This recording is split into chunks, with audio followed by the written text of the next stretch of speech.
Hey everyone, what's up? Welcome back to the channel. I hope you're doing alright. If you're not, hopefully we can turn that mood around today. Anyway, one of the movies I get asked most often to make a video about is The 13th Year.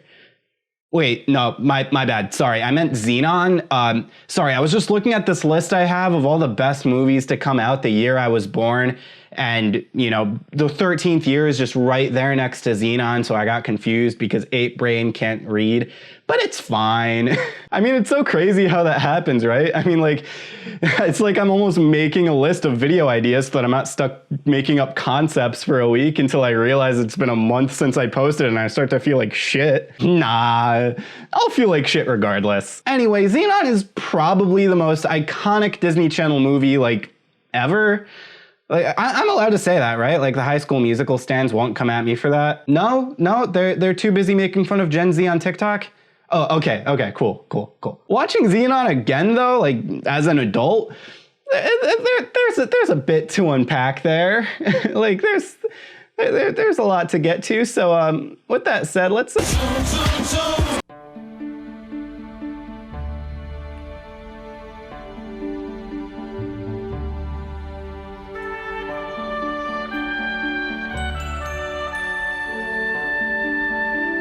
Wait, hold on.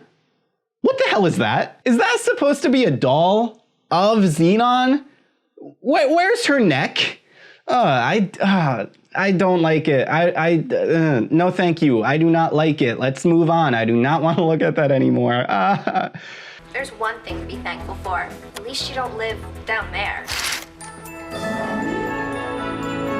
Okay, now wait a minute. As someone who lives down there, I can tell you it's probably way cooler than your stupid little space station, okay? Does your space station have Disney World?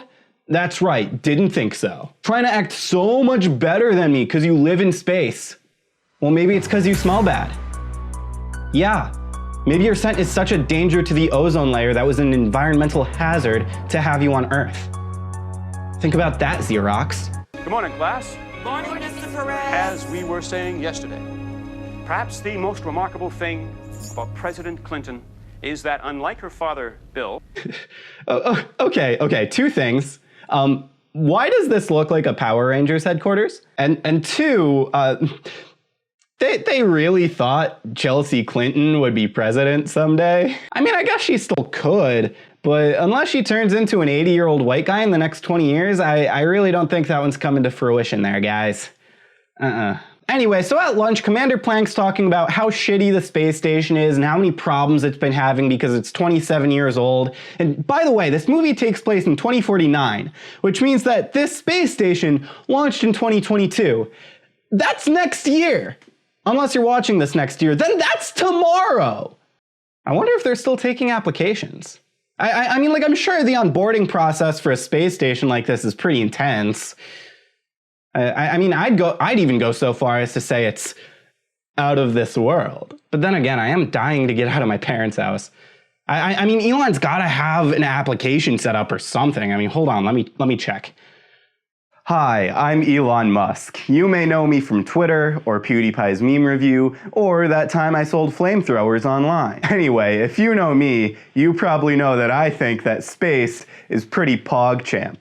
And you probably do too, which is why I'm here to give you the opportunity to work for me in space. Earn your way to work amongst the stars in my revolutionary work travel program. Meet new people, discover new places, and move out of your parents' house up into a little space station amongst the cosmos. If you're interested, which I know you are, be sure to call us at 1-800-NOT-SLAVERY. I swear, legally it's indentured servitude, for more information. Oh my god! That sounds amazing! I'm definitely gonna have to remember to call soon. That sounds like an opportunity I cannot pass up. I still think that if microbes coming all the way up here from Earth, somebody's getting rich off it. So young and yet so cynical. Everything down there is motivated by money. Everything down there is motivated by self-defense. Okay, I thought this was a Disney Channel movie. Why are we getting into philosophical discussions about societal motivations and capitalism? I thought we were talking about a band that's visiting. Oh yeah, by the way, there's a band visiting. They're like doing like the first rock concert in space. I don't know. It's a pretty important part of the plot. I probably should have mentioned it. Well, I guess I just did. So, you know what? Good job, me. I'm doing great. I'm really killing this whole YouTube thing. You guys should really like and subscribe. No, but actually though, it really does help, and also seeing numbers go up make 8brain happy. Anyway, so Zenon decides she's been feeling real cooped up, so she decides to just go for a little walk. Except, you know, she lives in a space station, so she breaks out of the station into the vacuum of space, completely unsupervised without anyone's permission. Like, Zenon, besides being an obvious breach of security, that's so dangerous. I mean, oh my God. I mean, like, come on. You're 14 and you're out here acting like Buzz Lightyear, okay? But you're no galactic hero. You're just a space ace. So don't get too full of yourself. Now, you might be thinking, Josh, does she get in trouble for acting incredibly irresponsibly and risking her life like that? No, of course not. She just gets a little slap on the wrist, that's all. She's like a white guy. I hated that. No, thank you. Like, you don't need context for that. That was weird. Why did they put that in? I don't like it. No, thank you. Anyway, so that old guy's Wyndham, aka big owner of the space station guy that is, you know, basically deciding whether or not the space station lives or dies. But it's all good because he does help them. He gives them $500 million to help upkeep and just generally upgrade the space station to keep it running incredibly smoothly for all the people there so they can do all their studies and all their scientist space station things with absolutely zero ulterior motives that can possibly create conflict for the rest of the movie whatsoever. Also, Zenon gets sent back down to Earth because Wyndham just like doesn't like her. I don't know. It's not because of the spacewalk, but it's not because of the spacewalk. Like it's a significant amount of time after the spacewalk, so it doesn't feel like it's because of the spacewalk. But like nothing else really happened between the spacewalk and then. I mean, like she caught this guy like acting sus, but like. I don't know, it's weird, okay? And maybe I wasn't paying attention, I don't know, sue me. Anyway, so she gets sent back down to Earth, and it looks a lot like it did in 1999. I mean, not that I would know, I was born in 1999, I don't have memories of it or whatever, but something tells me that's not what Earth would look like in 2049. Except for this floating cruise ship they have in the background of one of the first shots on Earth, like that's definitely not a 1999 thing. I mean, everyone knows that cruise ships were invented in 2005 with the Costa Concordia and then eventually recalled in 2012 for some unknown reason. I genuinely have no idea what could have possibly happened. Anyway, so Z's aunt takes her to this waterfront cafe and pretty much immediately she starts getting bullied. Absolve me from interrupting, but my pack and I have a bet. They think that with those clothes and that do, or shall I say don't, you must be from some viral extreme place like Eastern Jersey. But I guessed you were simply getting a 6-month head start on Halloween. Damn, am I watching a DCOM or Bo Burnham's 2018 Critical Darling 8th grade? Because these kids suck. I mean, come on, it's 2049 and that's the best you can come up with? At least we know Halloween's still a thing, so climate change hasn't taken that from us yet. You win. It's the Halloween thing. Now, lend me that mask you're wearing, and I'll have the most hideous major costume ever. Yeah, that's right. You tell him, Zenon. We clap back in this household. All right, so Z and Aunt Judy finally go home and just look at this house. Like there's no way Aunt Judy's not a billionaire. I mean, like, look at the size of this thing. You're telling me that between now and 2049, living conditions get better for most people? Pfft, that's some fiction bullshit. We have a new student joining us today. Her name is Radon Carr. Actually, it's Zenon. Like, that's a whole lot better? The fuck you say to me, you little shit! Okay, fuck this girl. Like, her name's Margie. She has no right to be as much of a bitch as she's been treating everyone. I mean, just look at the sweater she's wearing here. The costume designer did her dirty, and she fully deserved it. She comes to us having spent 8 years on the Wincom space station. Hope she's had her shots. Like, I know she's 13, but fuck you, Margie. Actual factual, you're a bitch. Oh yeah, then she just pushes Z into the pool. Like, I'm starting to think she has like a troubled home life or something. Like, she just really needs some positive role models in her life. I hope YouTube's not still a thing. That definitely wouldn't help her. Anyway, I know what you're thinking. Gosh, they keep using these weird 2049 slang terms that I don't understand. Can you please explain them to me? Well, no. I can't. But Greg can. And while he's doing that, I just gotta make a call real quick. It'll be fast, I promise. I'll be right back. Hey, yeah, I was calling about the indentured servitude. The truth is, I think it's pretty macro you grew up in space. Yeah? Well, I think it's macro you grew up here on Earth. No. Go easy. Macro's a good thing. Micro is bad. Viral is nasty. Graphic is beautiful. Excuse me. No, I'm not a scientist or anything. I make YouTube videos and I work at Starbucks. That's gotta count for something, right? Oh, you're not looking for anyone with my skill set. So what, are you just not gonna make vlogs in space? It's kind of lame. It's real missed opportunity there, Mr. Musk. Oh, you're not Mr. Musk? Oh. So I'm guessing I shouldn't come in for training next weekend then? Oh, hey, sorry. I didn't realize you guys finished that clip already. Anyway, let's keep going. Forget about Wyndham, Nebula says. Who cares if he's up to something inky? Up to something inky? I didn't think Greg covered that one in his lesson. 1 second. Graphic is beautiful. Excuse me. Nope, just tried to flirt. Would it make any difference if there was some kind of lesson that you could learn from this? Something about maybe the dangers of jumping to conclusions? Well, that's a pretty ham-fisted way to squeeze a moral into this story. Hey, Zenon, by the way, this is the moral of the story, and, you should really learn from it.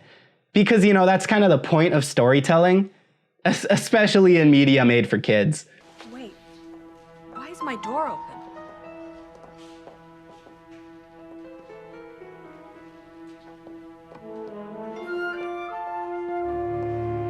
Holy shit, someone broke into her house and just flipped everything over? Okay, they also broke the TV mount, so now it's on an angle, and I just, why? Why? Like, that's so stupid.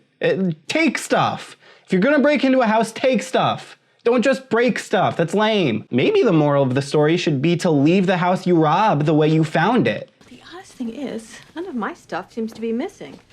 What about you? It's all here.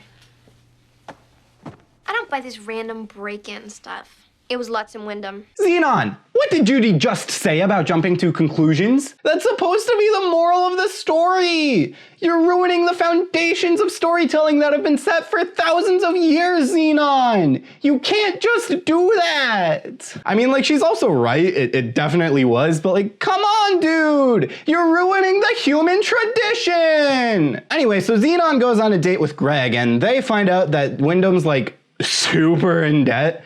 Which is pretty weird considering he just gave $500 million to the space station. You can't just give money you don't have. That's not how money works. It's not just made up. You can't just print more money. Well, either way, I hope they find out what's going on soon, because, that's pretty weird. All right, tell me again the weird look Lutz gave you. We went through this already. Okay, I put my luggage down, and I told Wyndham that he didn't fool me for a minute. Then, I picked up my luggage, and I turned away. Were you wearing that? No, Aunt Judy bought me this. No, not the shirt, the earring. Oh my God, they figured it out. He wants an earring. Because he's an e-boy. I mean, you could always just go to Claire's or something. I don't know why he has to steal it off Zenon. That's pretty weird. If Lutz was acting totally generic until you tucked back your hair, maybe he was reacting to the disc. Oh, yeah, that makes more sense. He wants the disc thing. I just thought it was a weird pedophile thing. I mean, can you blame me? Billionaires are sus as hell. I don't see why any of this is your business, Margie. It's not. My business is keeping you away from Gregory. He's only helping me with a problem major. That better be all, or I'll sprint to that view phone and tell those microbe folks that they need to pick a replacement. Because the girl they thought was a winner is nothing but a stranded on Earth loser extreme. So are you! So are you, Margie, you earthbound piece of shit! God, I hate her. Oh, stay away from Gregory. Or what? Get a grip, dude. You look like a knockoff Barbie doll. You're 13. Grow up. Thankfully, though, the good characters figured out what Wyndham's up to. I mean, I was just starting to worry that he was like irresponsible with his finances or something. It's a highly sophisticated, untraceable nanovirus that'll slowly continue to replicate inside a system until the entire hard drive crashes down and self-destructs. Holy shit, he was just gonna destroy the space station? But like, there's people there. And he just gave $500 million to it. I mean, like, I'm guessing it's to commit insurance fraud, but like, let me just break this down for a second, okay? All right, so Wyndham, you know, the billionaire guy who, as we've established, is incredibly creepy, gave $500 million to the space station, right? But now he immediately wants to destroy it, presumably to get a bunch of insurance money. Here's the thing though, does he really not expect anybody to be like, huh, that's weird. Wyndham just invested $500 million into the space station that literally just got destroyed a week afterwards by this mysterious computer virus. Oh, and what's this? Now Wyndham is trying to collect insurance money on his investment? Sir, this is your space station. It would still be considered gross negligence, and at best, you would be charged with reckless endangerment of the hundreds of people on board this space station. Not to mention the sabotage. Like, sir, I mean, do you really think that you would benefit from this? I mean, even if your company managed to collect the insurance money, which, by the way, is a massive long shot that hinges on the fact that the virus never gets discovered, which, by the way, it just was by Zenon, you would still probably be going to prison. Your company and your space station just led to hundreds of people being stranded out in space to die. And you think they're gonna pay you $500 million for that? You're insane. You're insane. And honestly, just go to jail. Go to prison. Not even for the whole insurance fraud, murders and fraud and all that kind of stuff. Just for this. What the fuck was this? Go to jail. Go to prison. Die.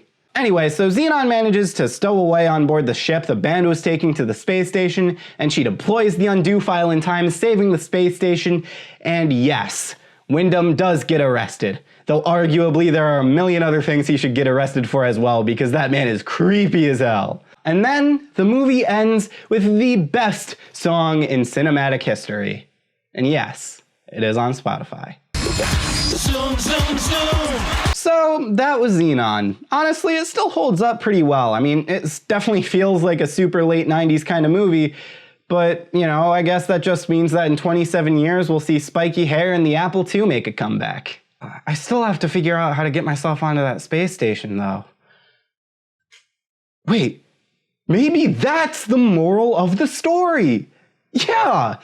The lesson is to just stow away on board a ship to the space station with a 90s rock band.